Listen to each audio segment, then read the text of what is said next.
Kumusta po kayong lahat? Celebrity Chika Time po muna tayo at may inihanda po akong chika para sa inyo. Tara po't magchikahan na po tayo.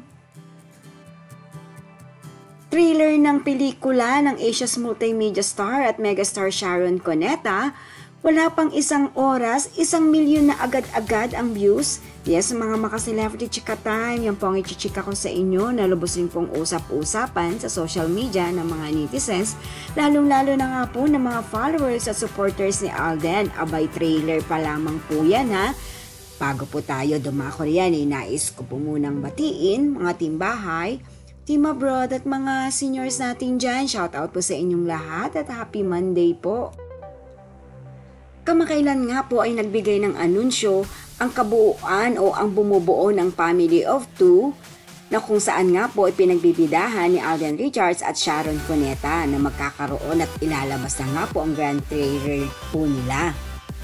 At kahapon naman nga po ay sinundan ng grand media conference ni Alden at ni Miss Sharon Cuneta na kung saan nga po ay sinagot po nila ang mga ibinatong mga katanungan habang ginagawa ang pelikulang ito at maging pati ang kanilang mga personal na buhay.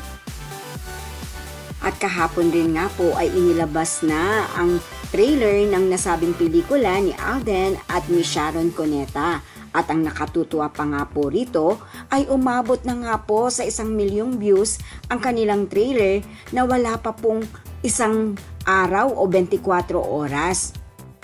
Yes po, pinagkakaguluhan na nga pong panuorin ang pelikulang ito ni Alden at Sharon kahit trailer pa lamang.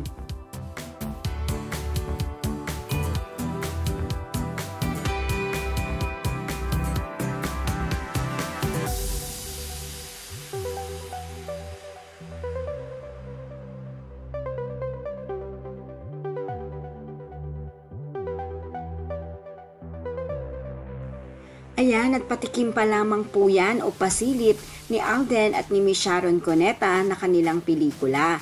Abay, how much more pa nga po kapag ito po ay showing na sa mga sinihan, paniguradong pipilahan at hit na hit sa takilya. Ito po ay ipalalabas at mapapanood sa mga sinihan sa darating na Pasko, December 25.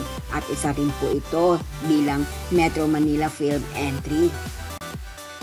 Yan po ang aking chika updates for today. Salamat po sa inyong panunood. Huwag po kalimutang mag-subscribe. Pwede po mag-comment sa ibaba. Basta't wag lamang po hearts o nakakasakit sa isa't isa. Salamat po muli. Spread love, not hate.